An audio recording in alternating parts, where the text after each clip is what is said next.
Mengapa prosesor produksi Intel itu diberi nama seperti yang terbaru Intel Core Ultra?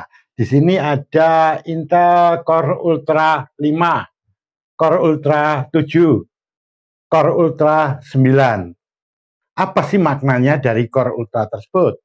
Di sisi lain sebelumnya ada prosesor yang diberi nama Intel Core i, seperti Intel Core i3, Intel Core i5, Intel Core i7, dan Intel Core i9.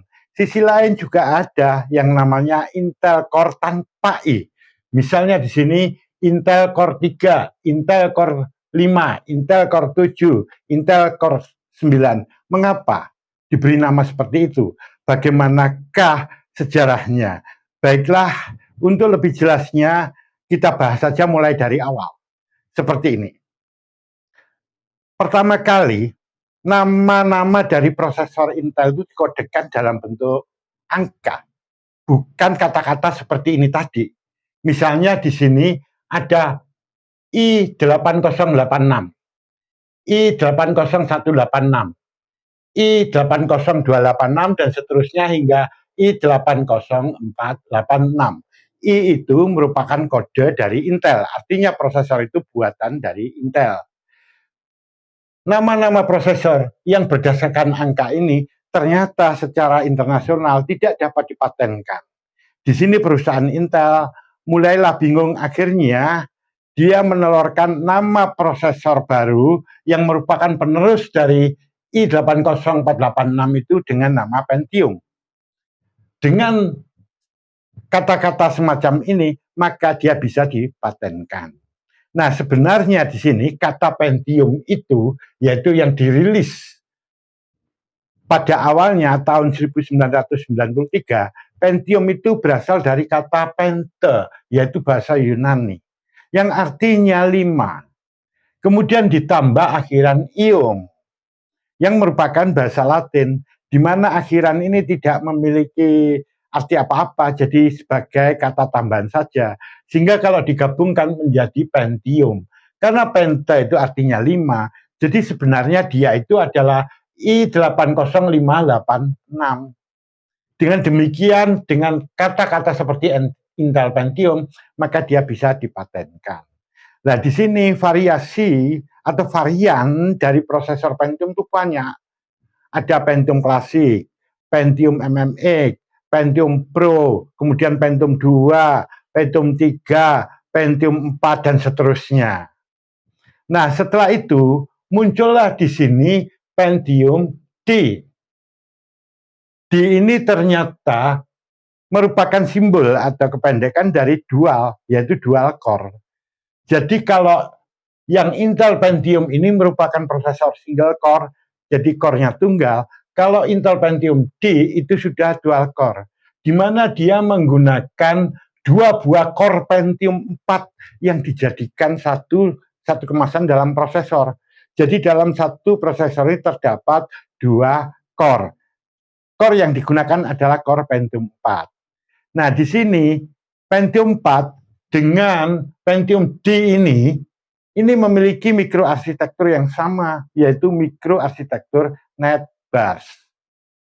Pada perkembangan berikutnya, Intel sudah mengubah lagi tidak menggunakan mikroarsitektur NetBurs karena yang terkenal boros saat itu. Maka muncullah mikroarsitektur baru untuk prosesor yang dinamakan mikroarsitektur Core. Nah, saat itulah muncul seperti Intel Core, Intel Core 2, dan lain sebagainya. Nah, di sini ada Intel Pentium Dual Core. Artinya di sini adalah prosesor dengan nama Pentium yang memiliki 2 buah core. Seperti halnya Pentium D ini memiliki 2 buah core. Namun dia berbasis pada mikroarsitektur NetBurs, sedangkan yang Pentium Dual Core ini sudah berbasis mikroarsitektur core, berbeda. Dia lebih efisien energi, lebih hemat energi. Kalau Pentium D ini dikeluarkan pertama kali tahun 2005, Pentium Dual Core itu kurang lebih dia keluarnya tahun 2007. Nah, kemudian di sini tetap dia menggunakan mikroarsitektur core, tapi yang dikenal dengan Intel Core dan Intel Core 2. saya bahas dulu yang Intel Core. Jadi mikroarsitektur core itu sebetulnya mulai muncul itu digunakan di Intel Core ini, yaitu pada tahun kurang lebih 2006. Kalau yang ini Pentium Dual Core kan 2007. Sedangkan yang Intel Core ini munculnya tahun 2006, kurang lebih itu. Prosesor yang dimunculkan yang pertama itu adalah Core Solo dan Core Duo. Masing-masing sebetulnya secara fisik memiliki 2 buah core. Namun yang Core Solo ini satu core-nya di-disable, sehingga dia seakan-akan seperti single core, padahal fisiknya 2. Sedangkan Core Duo itu memang betul-betul ada 2 dan dua-duanya berfungsi sempurna. Core Solo dan Core Duo itu ada di prosesor mobile yang didesain untuk laptop. Nah, kemudian di sisi lain ada Intel Core 2. Di sini bukan core lagi tapi Core 2. Artinya di sini mikroarsitektur core yang kedua. Nah, di sini muncullah nama-nama prosesor seperti Core 2 Duo, Core 2 Kuat, Core 2 Extreme, seperti itu. Contoh Core 2 Duo maknanya dia didesain menggunakan mikroarsitektur core yang kedua dan dia memiliki 2 buah core. Makanya namanya Core 2 Duo. Core 2 ini adalah mikroarsitektur core yang kedua, duonya itu 2. Berarti dia memiliki 2 buah core. Sekarang Core 2 Kuat. Berarti prosesor ini didesain menggunakan mikroarsitektur core yang kedua, namun dia memiliki 4 buah core. Makanya namanya Core 2 Kuat. Di sini ada Core 2 Extreme. Nah, itu yang didesain untuk prosesor-prosesor kelas entusias ya, kelas yang sangat tinggi. Dia ada yang 2 buah core, ada yang 4 core. Nah, pada tahap berikutnya muncullah nama Intel Core i. Nah, ini tetap berbasis core, namun mikroarsitekturnya sudah berbeda sekali. Jadi ini sudah lebih canggih. Core-nya, jumlah core-nya tidak hanya 4, bisa lebih di situ. Nah, untuk Intel Core i ini adalah simbol para kalangan ya komputeris, para pakar itu menduga itu adalah tanda Intel seperti di prosesor awal itu adalah notasi atau inisial untuk Intel. Artinya di sini prosesor core yang dibuat oleh Intel. Di sini ada Intel Core i3, Core i5, Core i7, Core i9. Nah, yang Core i3 ini adalah didesain untuk yang kelas bawah, untuk tingkat Core i. Dia kelas bawah. Kemudian yang menengahnya adalah Core i5. Dan yang kelas tingginya adalah Core i7, sedangkan yang Core i9 ini untuk entusias, untuk penggemar berat, untuk kerja-kerja yang sangat berat, atau untuk beban ekstrim di sini. Nah, kemudian Intel mulai menyederhanakan lagi. Yang tadinya disebut Intel Core i, kali ini i-nya dihilangkan, agar namanya lebih sederhana. Namanya adalah Intel Core tanpa i. Sehingga di sini ada Intel Core 3, Intel Core 5, Intel Core 7, dan Intel Core 9. Kalau Intel Core ini pertama kali dirilis itu tahun 2008. Sedangkan untuk Intel Core tanpa i ini kurang lebih 2024. Dia baru digunakan. Kalau Anda bertanya, kalau begitu Intel Core yang tanpa ini dibandingkan Intel Core i, lebih bagus mana? Tentu di sini lebih bagus yang Intel Core ini. Jadi dia lebih efisien energi dan banyak fitur-fitur yang lebih bagus. Kenapa? Karena Intel Core ini merupakan kelanjutan perbaikan daripada Intel Core i itu sendiri. Nah, di sisi lain, Intel memproduksi prosesor yang namanya Intel Core Ultra. Di sini ada Intel Core Ultra 5, 7, 9. Intel Core Ultra ini sebenarnya prosesor yang berbasis AI. Jadi digunakan untuk era Pentium yang berbasis AI. Jadi dia lebih tinggi, lebih bagus dibandingkan yang sebelumnya, baik itu Intel Core i maupun Intel Core itu sendiri. Jadi dia ini merupakan perkembangan dari prosesor Intel Core i untuk lini premium. Jadi sementara ini yang ada adalah Intel Core Ultra 5, Core Ultra 7 dan Core Ultra 9. Tidak ada Core Ultra 3. Belum ada. Nah, jadi di sini ultra itu artinya kan lebih atau sangat. Misalnya ultra modern berarti sangat modern. Jadi dia tingkatannya di atas. Sehingga kalimat ultra ini menandakan bahwa kemampuan atau performanya di atas dari Intel Core i maupun Intel Core. Itu asal kata daripada ultra itu sendiri. Nah, selain itu dikenal juga ada prosesor yang namanya Intel Celeron. Ini pertama kali dirilis tahun 1998.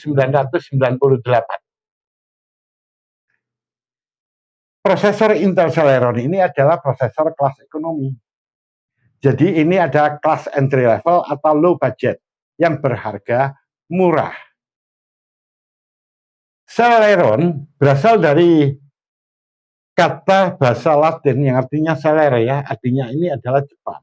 Mengapa dia disebut dengan cepat? Walaupun dia kelas bawah, jadi dia difungsikan khusus untuk program-program dasar, untuk menjalankan ya program-program dasar. Jadi misalnya untuk menjalankan sekedar ketik-mengetik ya pada sistem operasi Windows, atau untuk browsing, atau untuk apa, untuk pekerjaan-pekerjaan ringan. Walaupun dia digunakan untuk itu, dia kelas bawah, tetap dia bisa berjalan cepat. Jadi cepat untuk program-program dasar. Jadi dia yang prosesor level bawah. Nah, ini arti kata dari Celeron, asalnya dari kalimat Celeron ini. Berikutnya kita kenal juga ada prosesor namanya Intel Xeon. Ini adalah prosesor untuk server, yang didesain untuk server atau untuk workstation. Dia memiliki kemampuan yang sangat tinggi, dia melebihi dari yang lain-lainnya di sini. Kata Xeon ini berasal dari Xeon yang merupakan bahasa Yunani. Dan Xeon ini mengacu pada nama dewa yang namanya Zeus. Dewa Zeus itu terkenal dewa yang kuat.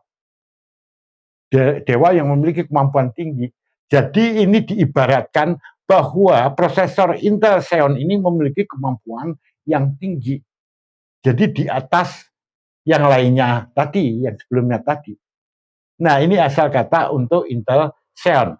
Kemudian pada tahun 2023, prosesor yang bernama Pentium dan Celeron ini dihilangkan oleh Intel, tidak dipakai lagi nama itu. Sebagai gantinya, dia menggunakan nama Intel prosesor. Jadi di sini gak usah bingung ya, nanti kalau ketemu ada ini Intel prosesor, ada yang bertanya, Intel prosesor, iya itu kan artinya prosesor Intel, itu yang jenis mana dong? Nah, sebetulnya ini adalah sebuah nama sudah, yang menggantikan nama untuk Pentium dan Celeron. Sisi lain lagi, ada yang namanya prosesor Intel Atom, itu yang biasa digunakan untuk netbook itu, prosesor ini. Netbook itu laptop yang ukurannya kecil, yang kemampuannya rendah tapi efisien energi di situ. Jadi itu kelas bawah juga. Nah, mengapa diberikan Intel Atom? Karena prosesornya ukurannya kecil dan efisien energi. Jadi itu seakan-akan digambarkan sebuah atom yang kecil begitu ya, dan efisien energi. Gambarannya seperti itu. Nah, ini muncul tahun 2008. Ini banyak digunakan kalau di laptop ya, itu yang untuk netbook itu, yang biasa digunakan untuk sekedar browsing, nonton film, mengetik, dan sebagainya. Tentu dia bukan prosesor yang kelas atas. Dia kayak Celeron, ya, kayak Celeron, kayak begitu, tapi dia lebih kecil kemampuannya di situ. Nah, ini netbook, untuk netbook ya. Netbook itu kependekan dari internet notebook.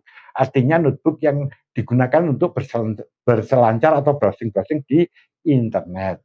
Apakah nggak ada untuk versi desktopnya? Ada, yang dikenal dengan nama nettop, internet desktop.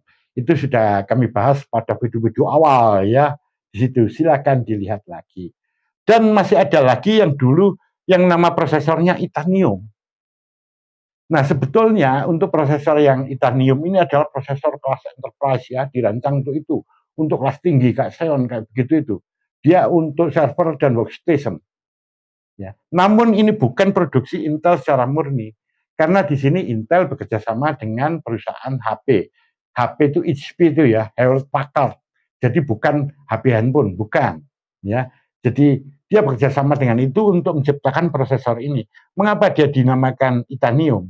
Nah, ini mengacu pada suatu hal materi yang seperti titanium yang dia itu kokoh dan kuat. Jadi dia digambarkan sebagai prosesor yang memiliki kemampuan yang tinggi semacam itu. Jadi kokoh dan kuat seperti titanium. Nah, dia diberikan nama titanium, tapi sayang prosesor ini akhirnya nggak berkembang ya. Banyak orang atau para pakar atau para kalangan komputeris itu mengatakan ini merupakan produk yang gagal seperti itu. Nah, ini tadi adalah ulasan singkat mengapa prosesor-prosesor produksi Intel itu diberi nama seperti Intel Core i3, 5, 7, 9 atau Intel Core tanpa i. Jadi Intel Core 3, 5, 7, 9 dan Core Ultra 5, 7, 9 dan sebagainya. Ini Anda sudah paham. Semoga bermanfaat bagi Anda.